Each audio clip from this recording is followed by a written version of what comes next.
republic with liberty and justice for all. Texas flag. Honor the Texas flag.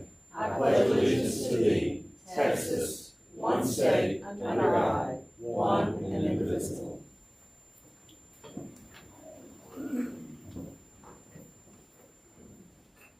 All right. Moving into our citizen comment period, I don't think we have anybody signed up. Okay. Moving into presentations, updates, and reports. City Manager.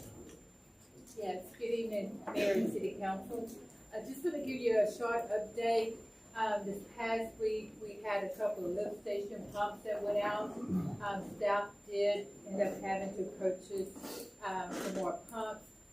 And that lift stations would consist of the one at Houston and Colbert, and also the one at Kenny Brown. It's just due to aging, and we had to replace those pumps. I want to remind everyone of the road closure that's going to take place on April the 22nd at Highway 321 at Lenny. Lenny will be closed for approximately a week. TxDOT is working there to complete that sidewalk project, and so they will need to close the road for some new alignment. Also, What was the date on that closure? April the 22nd, the start date. What side of the road? It's on the east side of the road. Right away to the west. It's on the east side due to the sidewalk where it's going to be located.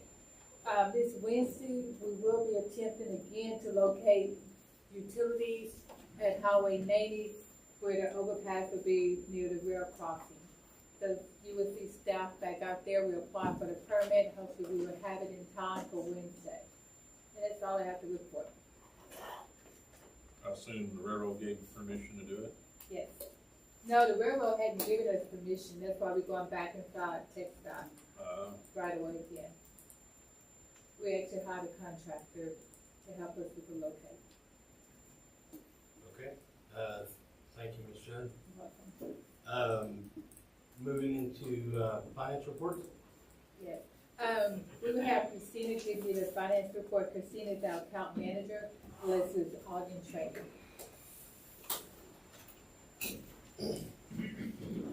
Good evening, Mayor and Council. Of course, I'm here in Miss Leslie's place because she's at a conference today and tomorrow. This is a general overview of financial operations through March 2024, which is the 6th month of this fiscal year 23-24, halfway through the year. For general fund, our total revenues are $7,014,437, or 66% of budget, which is 3.8% less than last year to date due to reduced transfers from the water sewer fund and sale of surplus. Total expenditures are $4,635,859, or 43% of budget, which is 5% more than last year to date. However, expenditures are trending 7% lower than budgeted numbers for this fiscal year. Revenues are over expenditures by $2,378,578, which are increasing as more revenue is obtained in the upcoming months. Staff will keep monitoring the revenues and expenditures. For water and sewer fund, total revenues are $3,615,056, or 51% of budget, which is 5% more than last year to date due to interest and billing collections. Total expenses are $3,512,008, or 51% of budget, which is 26.4% more than last year to date due to debt payments. Revenues are over expenses by $103,048, which are increasing as more revenue becomes collected in the upcoming months. For the solid waste fund, total revenues are $400,926, or 49.3% of budget, which is trending within budget. Total expenses are $285,660, or 41% of budget. Revenues are over expenses by $115,265 due to department trending within budget. The final the fiber fund. Total revenues are $113,341, or 100.9% of budget, which is 77.2% more than last year to date due to the increase of interest and new DayNet signups. Total expenses are $340,170, or 23.8% of budget, which is significantly more than last year due to fiber installation, contracted services, and personnel expenses. Revenues are under expenses by $226,831 due to fiber expenses that are occurring to continue to service the city of Dayton residents. That's all I got. Okay, thank you. Moving into mayor, council, and staff comment. We have a oath of office. If we can get Chief to come forward.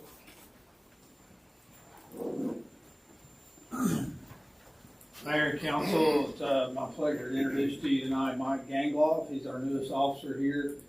Mike comes to us by way of Illinois originally, and he got to Texas as quick as he could and went to work for Pearland Police Department. I believe he did 14 years at Pearland. Most recently he was at Liberty County Sheriff's Office, and he decided to come over to the best law enforcement agency in the area and work for us. That's right. I'm going to swear him in tonight. So, Mike, if you'll raise your right hand for me. Yes, sir. I do solemnly swear and affirm that I, Mike Gangloff, will support and defend the Constitution of the United States of America and the state of Texas, that I, in all respects, observe the provisions of the policies and directives of the Dayton Police Department and those appointed over me.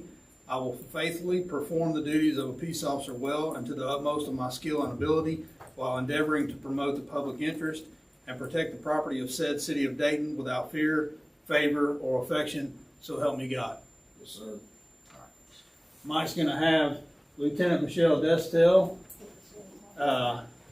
pin him, stick him with his badge. From the less desirable office, is that what you were saying? From the less desirable office, is that what you said? I mean, Hey, not hey. including her. We don't need those That's comments, what he said. not right now. We're gonna go around you. Okay. Who said ow? We're not supposed to say ow. Take it. Thank you, Mike. Welcome aboard, sir. Thank you all.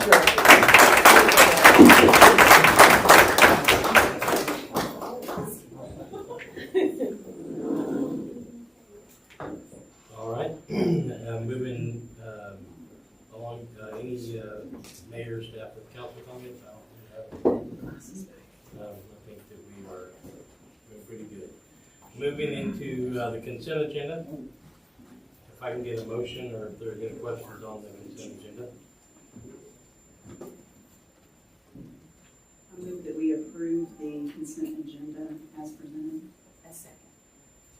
Okay, I have a motion to approve with a second. All in favor say aye. Aye. All opposed? Consent agenda carries. Public hearing. I think we're opening a public hearing today, right?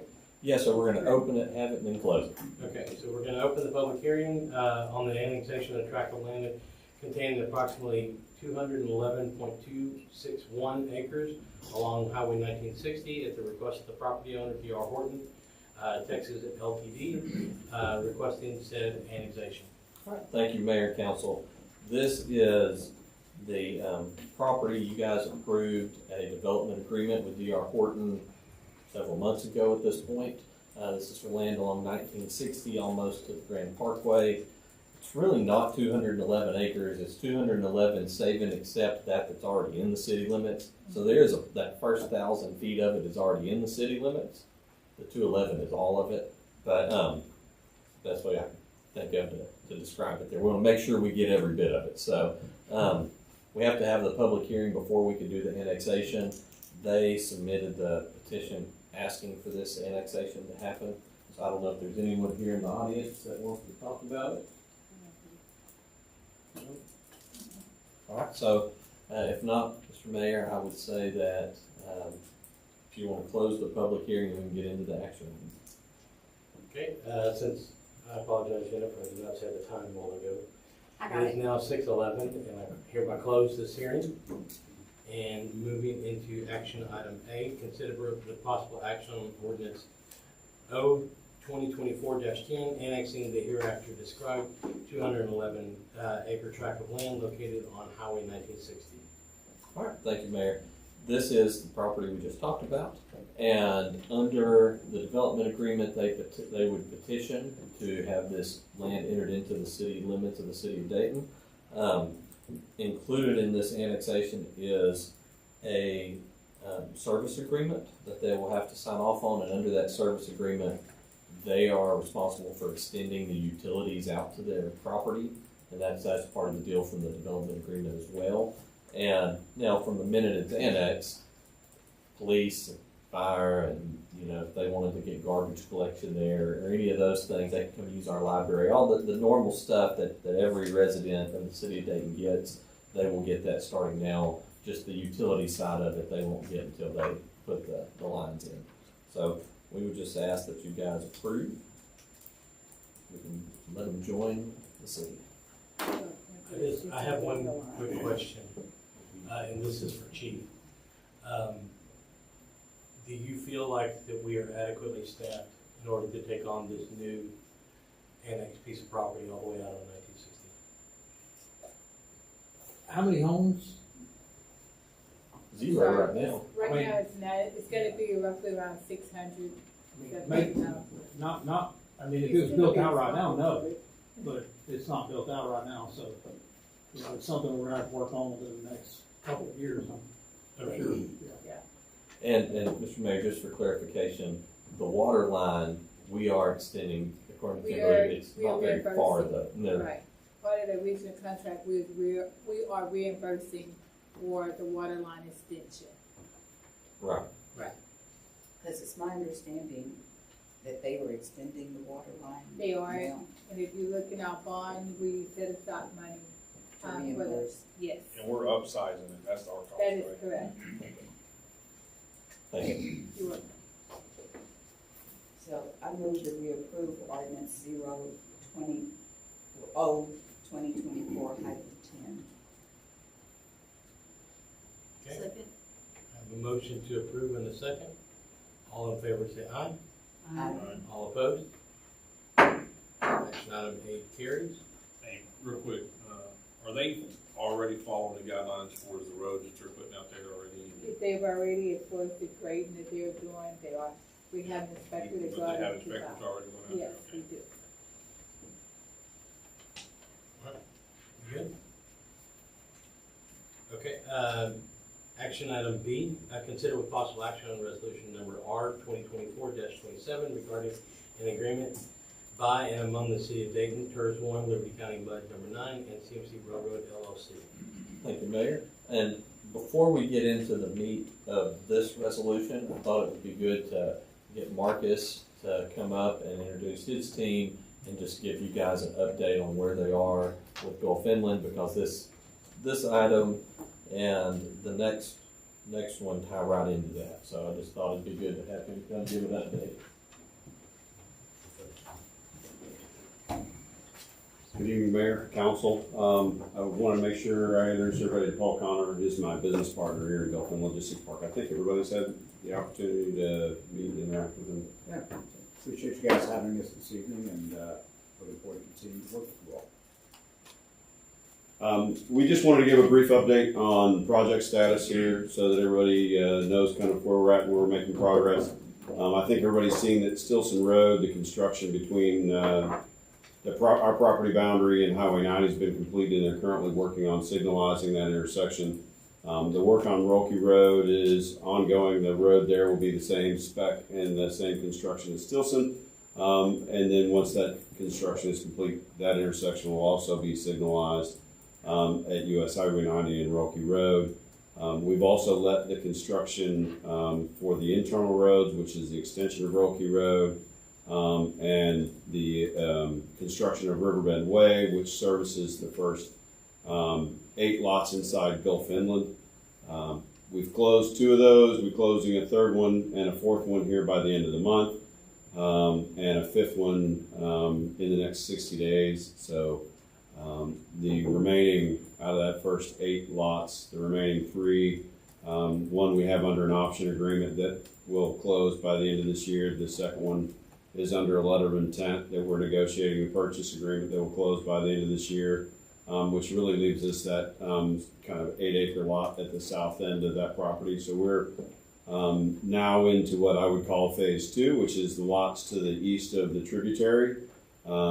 And we've got demand for those lots. We've got a letter of intent with a large user for 200 acres that we've put in place that we've been working with the Greater Houston Partnership and the state EDC office on. And then we have some smaller, again, I say smaller, kind of in air quotes, a 75-acre user and another 30-acre user that are looking at those sites.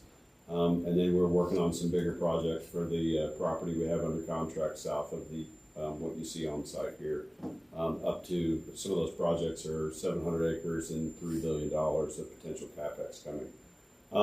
Just as an update on, so the first 7 or 8 users that we have here represent about $200 million in capital investment in Dayton and about 250 jobs that I would expect you would see that capital investment be deployed this year, and those businesses up and operating by the end of 2025.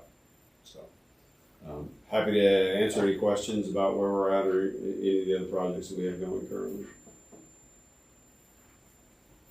And I'll turn it back over to Brent. Thank you, Marcus. So what this resolution is, this item 9B, is essentially a financing related option or agreement. So in the original TERS master agreement, we set out where money goes into basically 3 set money within the TERS, the taxes generated on the increment within the TERS goes into 3 different buckets. Just to simplify it for us. One bucket is the revenue generated from CMC's property, from Gulf Inland's property. Because remember, the TERS isn't just them, it's their property and some other surrounding property. So one bucket would be all the taxes, the amount that we put back into the TERS generated from their property. That money could be used on any TERS related expense to reimburse CMC for any project, whether it be a CMC specific project or a full zone project like Stilson Road or Rocky Road, or regional detention.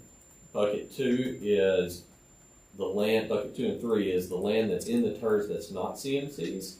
50% of the taxes that would generate from those that would go into the TERS, 50% of that can be used to reimburse CMC for full zone improvements.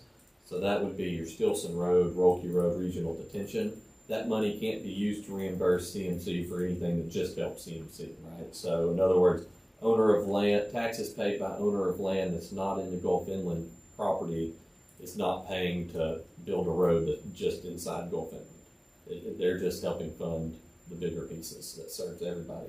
And then the last bucket of money would be the taxes that go into the TERS for those properties outside Gulf Inland that will sit there and would be available for owners of those other lands to apply for reimbursements if they ever, do their own project. That money would be sitting there for those projects. And so what this agreement does is it says that, and all this was in our original master agreements, but it's basically setting out that the money that CMC is eligible for reimbursement out of those 2 of the 3 buckets, that money can be pledged by CMC via their MUD district that they already created to issue debt. So their MUD that they have over the Gulf Inland Tract can issue MUD bonds. And this money that would go to CMC is essentially they're authorizing, we're approving to reallocate it to pay their debt down if they wanted to. So instead of us writing the check to CMC and CMC writing the check to the bond company, it's just essentially allowing them to use this as collateral for what they go out for debt. And we're not paying anything extra from what we already said we would pay. We're not approving any projects that's different from what we already said we were going to approve. It's just a financing mechanism for them, a financing tool. And that's really the extent. This doesn't extend the life of the TERS. It doesn't do anything like that. It just really is it's handling the money and says how it can be used for these bonding mechanisms. Do you have any questions on that? And it doesn't in any way change the city's liability? Correct. We're not issuing the debt. We're not paying the debt. We're just, basically they're saying, hey, that money that you're sending us, we can use it as collateral to pledge for them to borrow money against. And, I mean, the truth is, let's say, and I said this earlier in the TERS meeting, you know, I fully believe this is all gonna, you know, do fantastic, but if it doesn't, and, you know, something happened and they didn't land all these businesses, just because you approve of these things doesn't mean we have to give money that we don't have or that isn't generated. Unless the TERS increment is there, unless the values go up and this money comes into play, then we don't pay anything. And so we would just pay this, you know, the little bit that's there. So on the risk side for us, it's very low risk. Just as a reminder too, on the TERS, the money that funds that TERS, what we put into it and what Liberty County puts into it is 50% of the taxes on real property that's above the initial start value. So, which I believe this original value is around $1 million, close to that, I believe. And so, let's say if they had put in this $200 million worth of assets that they were talking about, worth of projects, then the taxes generated, the real property taxes on that 199 million, if you will, would 50% of that would go to us and 50% would go into the TERS, and the same for Liberty County. Now, any personal property, inventory, equipment, machinery, all of that type, rail, the inventory in the rail yard that they're putting out there, all of that is personal property, and we get 100% of that. That doesn't go into the TERS bucket at all. So, any other questions? If you have any really complicated questions, Annette is here with the attorney for CMC. Hi, Brandon's great.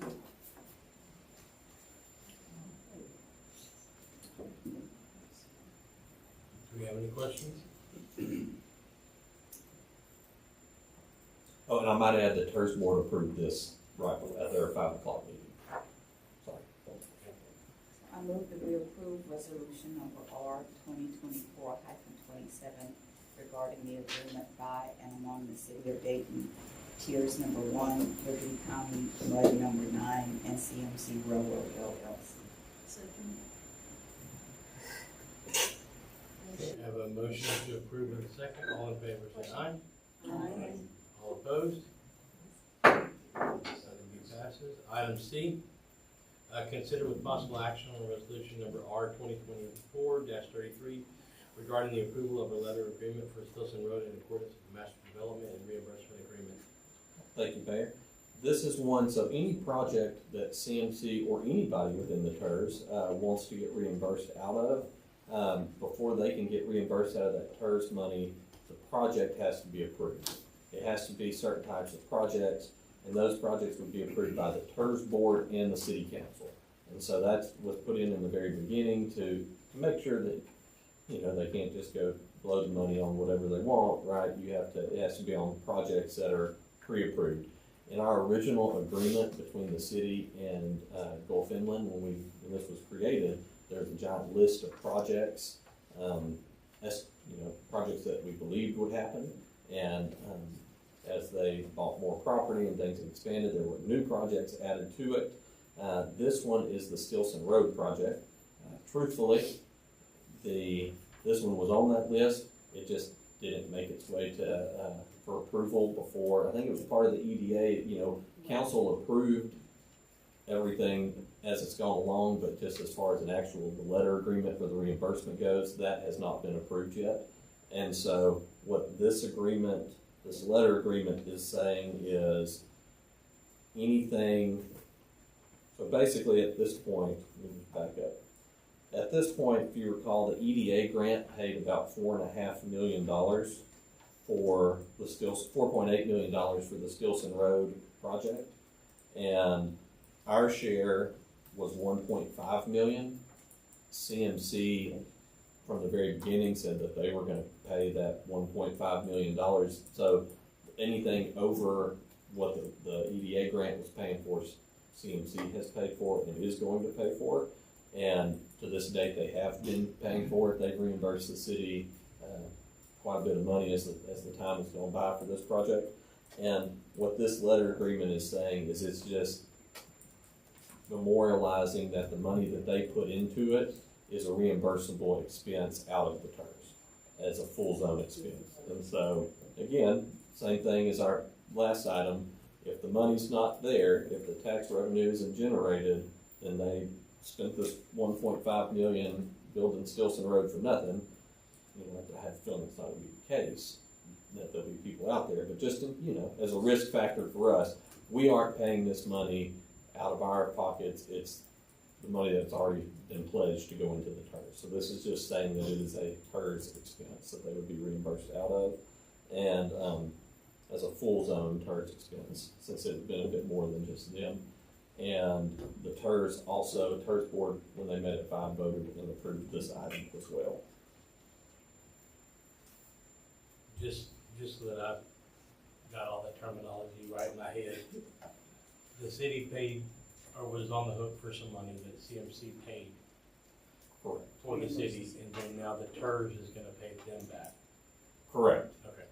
Correct. If the TERS ever gets the money, right? As of right now, the TERS doesn't have any money to pay them back. Right. No, right, I get that. Yeah. Okay. Yes, sir. All right. Any other questions? Can I get a motion? So I move that we approve this letter of agreement for Stilson Road in accordance with the Master Development and Reimbursement Agreement. Second. Okay. I have a motion to approve with a second. All in favor say aye. Aye. All opposed? Well, do we need to stipulate our No, ma'am. Okay. We're good. Okay.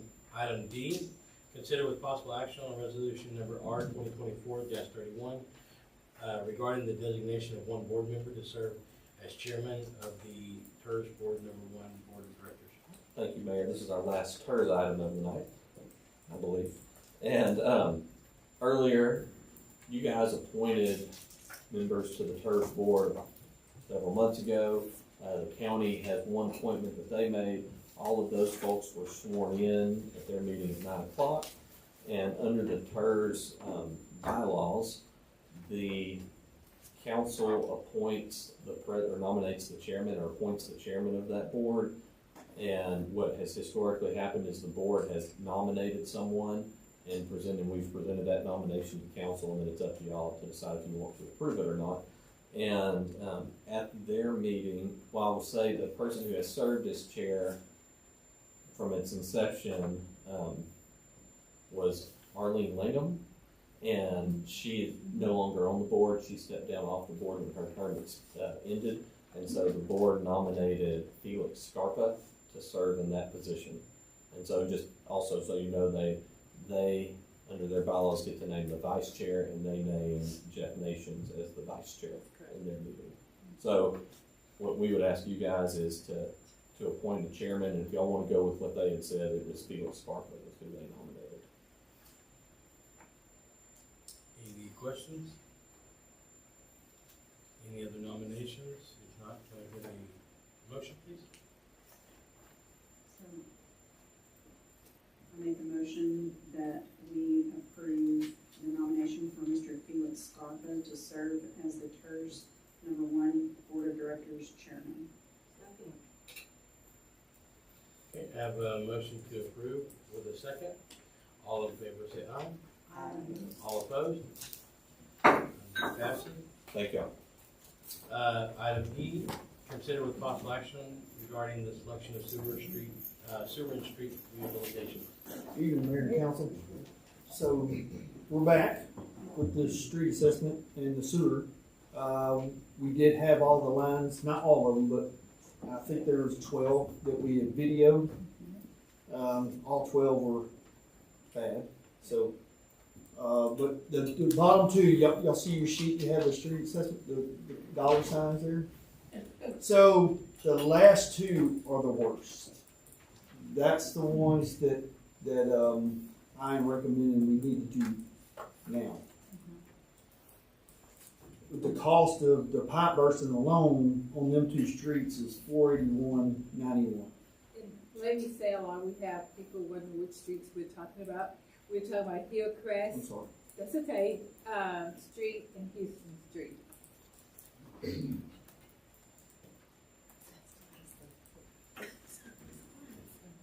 I'm gonna apologize, I gave you too many numbers, I should've just gave you the last three columns. Look at your last three columns, you'll see street repair cost, sewer repair, and then totals. And I shouldn't have gave you all the numbers, but That includes the tie-ins too, right? yes, sir. Is the contractor doing it or do y'all do it? Yes, sir, no, sir, that's all contract. All these numbers, even the street repairs is all contractors. So, Council, you remember, you approved 400,000 in the beginning, and then you allocated additional funds, from the reserve that we had to go to this item. We are looking at trying to accomplish as soon as possible to get the sewer taken care of. Before we can move forward with the streets or anything, we need to handle, the sewer repairs. You've seen Public Works Department out at Houston Street this year quite often, because once they fix one section of the sewer pipe, it add pressure to another section of the pipe that is old. So therefore, what Murphy's telling you, we'd like to go ahead and make the repair of Houston Street, sewer, and Hillcrest, because Hillcrest is another one. Both of them are concrete Yeah. and they're falling apart. If you touch it, actually, when we dig it up, and if you just touch it with your hand, it will just collapse, so. And that sewer repair come up to be for those two, $481,091. That's the estimate of what it would cost. Now, Murphy has been working with a contract, and we will bring the contract back to you all, but we want your consideration and approval on our recommendation for these two streets at this time. Yeah, these are soft numbers, but they shouldn't not exceed that, but we can get closer numbers than these, but these are just soft numbers. But if you look on the right side where there's several streets on the top, it says grants, that's a, what grant was that? That is the grant that, they just now did, the Mid-Mart grant. Yes, sir. Yes, sir. That's that one that's gonna take care of, the streets to the north, which is gonna be North Winfrey. And once we get those streets taken care of, then we'll be back to pave additional streets. And clarification, this is repairing the sewer line, but also then coming back and doing the street. Okay, so, no ma'am, so the 481 is just for the sewer. That's just the sewer. Yes, ma'am, if you look to the right of it, just the right column, that's the grand total if you add the streets. Okay, so So it'd be the 442. last column is the sewer and the street. Yes, ma'am. Okay, If you done both of them, it'd be 859,000 okay. to do the sewer and the Sewer and the streets. street.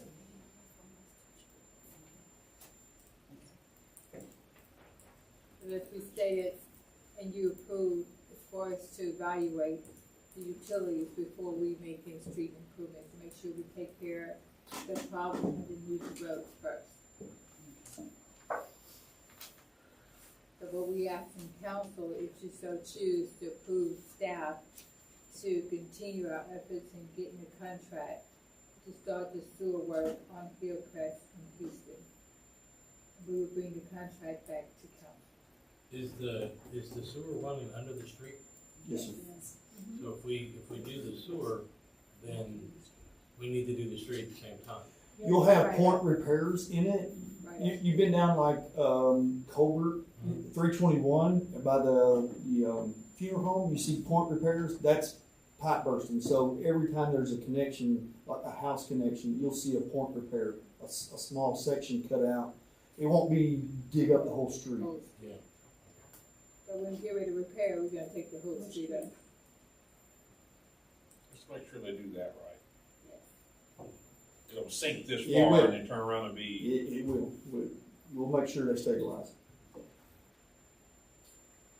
But this will be from, say, on Houston, from 1409 to the lift all the way station. down to the lift All the way to station the at lift the end station. of the, Yes, ma'am. the street, Yes, ma'am. systematically, so that we're not missing anything. Nope. Not missing anything. So you're only doing it at each house that has a problem, No, ma'am. We're doing them all. No. It'll be every connection. every connection. how big is that line? It's a 10 inch. both of them 10-inch, the one on? No, ma'am, the Hillcrest is a 6-inch. It's just long. It's smaller, yeah, it's not as big. I don't have a problem with, going with your recommendation on the two that need the most attention. You know, you're down in there looking at it, you know which ones are the worst. So I don't have a problem with that. Out of all the films, we have every sewer line that we video has problems, but these by far are the worst. These are collapsing. So these are the top two. What would be the other ones that would you? Winfrey. Winfrey. That's the next on my list to have something done with. South or north? North. So everything's north that you're gonna be focusing on? Houston south. I'm on from Waring to Cherry Creek. And it's, you know, once we do these repairs, these 3 streets that we're speaking of, and we see what funds are remaining, we'll be back to council again and say we accomplished these 3 streets. Now we recommend these streets. We're not saying we're gonna do everything south and north. We're trying to spread what I call the love around all over throughout the community as we can by going by what's prioritizing them that way. And I appreciate the being the priority, because we don't want the same thing to happen as what happened last year with Hillcrest. Yes, that was bad. That's where both of them lines are. They're collapsing. And I think that's one of it's just a matter of time. the biggest concern is the potholes, the streets, and the courts. And it was so bad in Hillcrest because luckily the property owner noticed the hole and they called and reported it, and because it grew real fast. What is the timeline for Houston and Hillcrest? I don't have the timeline because I didn't talk with the contractor to pull a trigger on anything until we have to work No, on I'm not asking when we're gonna start it, I'm just asking, what do you think, how long do you think it's gonna be to fix it? to Once you get do the started. job. Yeah, Pipe bursting, Houston Street, probably maybe a week. okay. Probably about a week. You don't foresee any other additional issues once you go in there and start to repair? We hope not. Okay. Because it's the unknowns that get you. Yeah, there is unknowns. There's always unknowns in everything, but hopefully not. I move that we approve,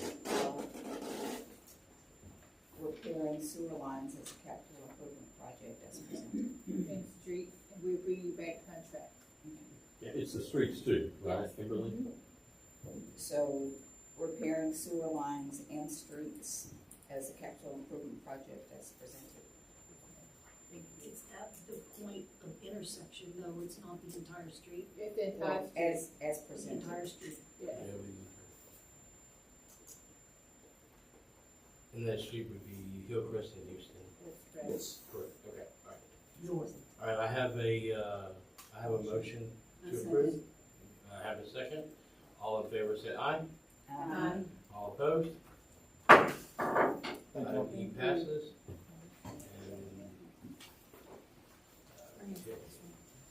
Item F, consider with possible action on resolution number R 2024-29 regarding the sale of a tax trust property. Thank you, Mayor. So we haven't had very many of these lately, and frankly, it's because everything that's for sale in Dayton gets bought quickly as soon as it goes up for auction. And so, because we're a hot commodity here, well, this, for those of you who haven't done one of these before, haven't seen this, once a property, if they don't pay their taxes on it and they get a tax judgment against them, it goes up for sale at an auction at the courthouse. By law, that's the procedure. At the auction, it has to be, can't sell for less than the minimum, the lesser of the taxes owed or the appraised value. If it doesn't sell, like the reason what I'm saying is most of the time everything is selling at auction is selling for way more than that original price. If it doesn't sell at auction, it gets struck off and becomes the property of all of the taxing jurisdictions. And so like this particular piece that we're talking about today is 606 Edgar, which I believe is up on the map over here. And it's a vacant lot. Once it is struck off in this sense, then someone can come and make an offer to buy it. This is different than any like regular property that we own that we would want to sell, where we would have to take it up for auction ourselves or go out for RFPs. Tax properties is just different, has a different set of rules. And so anyone can come and make an offer to buy it. If the offer is not 100% of the taxes owed, then it has to be approved by all of the taxing jurisdictions, the offer does. In this case, it would be us, ISD, and Liberty County would have to approve it. So in this case, the offer is Kingwood Tech Solutions, LLC. They offered $9,640. It's a .1377 acre vacant lot at 606 Edgar. On that piece, after everything is court costs are paid and everyone else is paid, the city of Dayton is owed $2,063 in taxes on this piece, in back taxes. If we sold it for this, we would get $1,820, so we wouldn't get 100% of the taxes back. Would get on the tax roll, but this one was only struck off in June of 23. So what that means is that was when it went to auction, was in June of 23, and nobody bought it. So I was telling somebody earlier, we've had some of these before where we've owned it for about 20 years and nobody ever bought it, and sometimes you sell those for pennies on the dollar because just to get them on the tax roll because nobody has wanted them for 20 years. This one is a little bit different because we haven't had it for very long, just since June of last year.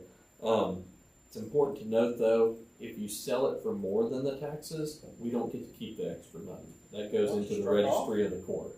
Once it's struck off, you should be able to keep it. It goes into the registry and is there, that is excess proceeds. And so the property owner could come, if there were any, and file a claim. Now, once it sits there for a certain number of years, then it can come back to us, but yeah. And so, especially since this one just was in June of last year, right? It hasn't been struck off for that long. So, again, it's entirely up to you guys. If y'all want me to tell them to go back and say, raise the price, we want 100%, we can do that. If y'all want to approve it and see what the other entities do, you can do that too. I have no recommendation on this whatsoever. It's up to y'all. So the other entities have not done anything with this yet? I'm not sure if Dayton ISD voted to approve it. And I was just curious, and I had gotten in touch with Kim after I noticed this on the agenda. The ARC is located on Collin Street, and this is on Collin and Kerr. So it is a block over from. You can see it on the map. Okay, because I was curious of the proximity to the church, and I looked up and couldn't really find any real information about the LLC. Do we have any idea of what their intent Yes, I do. is? They're planning on building a duplex on their property. Okay, so keeping it residential. That is correct. It is all residential, and they're looking to do a duplex. With me speaking with planning on this particular tract, the duplex he's looking to construct, he would have to go off for a variance. So before he can even build the duplex, he'd have to get a variance because the size of it is not meeting the required setbacks. So there are obstacles, even if you was to go ahead and approve the purchase of this property, that he would have to overcome before building. Well, my concern is that I would like to see us recoup our investment, and, I mean, it doesn't sound like it's got dramatically more, and it sounds like there's value to the property that somebody's wanting to build on it, that, just my perspective, I would like to see us recoup it. So, I guess my question would be for Ms. Kimberly. If we were to approve this today, while we would be taking a loss on the initial tax size, what are the implications if they can overcome the hurdles? What are the taxing incentives if they can get it back in the rolls, build their duplex? It'd be better off for us. Would be way better. Yeah, if we want to go ahead and accept their offer, and they go ahead and let's say they get the variance, or if they don't get the variance, you still could build a smaller duplex or even build a single family dwelling unit on the site. Still in all, the taxes would be increased because of the value of the home or whatever is built on the property. Better than they did want. Yeah. Right. Yeah. There's a new house next That's to long that. term on the back. I'm sorry. There's a new house next to that, right? I think there is. I won't say yes or no on that. I'd say no. I'd say we'll sit on it a little longer. Yeah, I It's think going that- fast.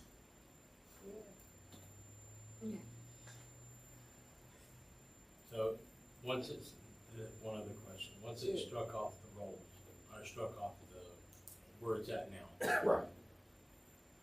Yeah, is Dayton, ISD, Liberty County, City of Dayton, are we still incurring a tax bill where it's going up higher?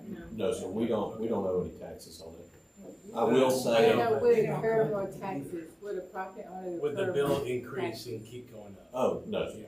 As back taxes? No. Okay, okay. Now, I will point out, if it is something that the other entities already approved, if they were to push the issue with us, they could try to force us to pay any cost ourselves for maintenance of it, and so, and not share in those expenses. But nobody else has approved it, right? No, they did. They have approved it, that's what Kimberly was And saying. keep in mind too, when we say, let's hold it, who do you think is gonna be out there maintaining? Right now, we utilize the public work guys to go and cut property. Yeah, Dayton's gonna be mowing it, cause county ain't gonna come out. That's what I'm saying. So what difference does see it if make? they- We're not incurring any costs other than ourselves, but. We are going, and right now, I have a list for public works to go out and mow, and because of one person mowing, we can't get to it because they mow the city property as well. So, we continue the grass go higher and keep getting complaints. Well, my concerns have been addressed. For them, whatever they put on it is gonna have to be approved by the city. My concern was proximity to the church, and it's not right next door. If it's sold, it'll be put back on the tax roll, and the city will receive tax revenue. So I make a motion that we approve resolution R 2024-29 as presented. A second. I have a motion to approve with a second. All in favor say aye. Aye. All opposed? No. Two noes, okay. Thank y'all. Passes. All right. Consider with possible action, item G, consider with possible action on resolution number R 2024-30 regarding the appointment of commissioners to the Housing Authority of the City of Dayton. Mayor, City Council, again, to come before you, we have 3 appointments to the Housing Authority. All 3 applicants were contacted that serving currently, and they would like to continue to serve. So, it's your pleasure. What did you say? What was that last part? It's your pleasure. You want them to continue to serve or not? They would like to. And to our knowledge, nobody, well, has anybody else submitted an application or expressed? No, they have not, and they really would go to the Housing Authority, but they have not given us. Okay. How public was, how, I mean, I understand that they want to remain in these positions, but, how is that going? I'm not really familiar with housing. And we really don't have anything to do with the Housing Authority, just the nominations when they bring it to us. We receive complaints of the Housing Authority, we refer them back over to the board. Until they call me. Are they also responsible for the upkeep in these communities as well? For their complexes, yes. Yes. Yes, Okay. the Housing Authority. Well, I know a couple of, at least one needs some attention to. So, Can I get a motion?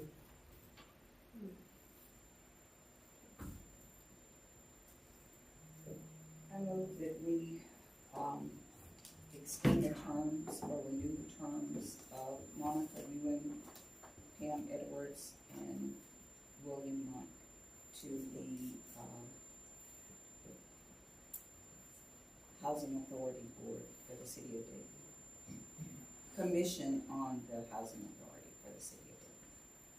Okay, I have a motion to approve. Do I have a second? Second. I have a motion and a second. All in favor say aye. Aye. All opposed? carries. Consider with possible action on resolution number R 2024-28 to designate authorized signatories for the Community Development Block Grant Mitigation Program, CDBG-MIT Program for GLO State Contract number 24-065-006-E163.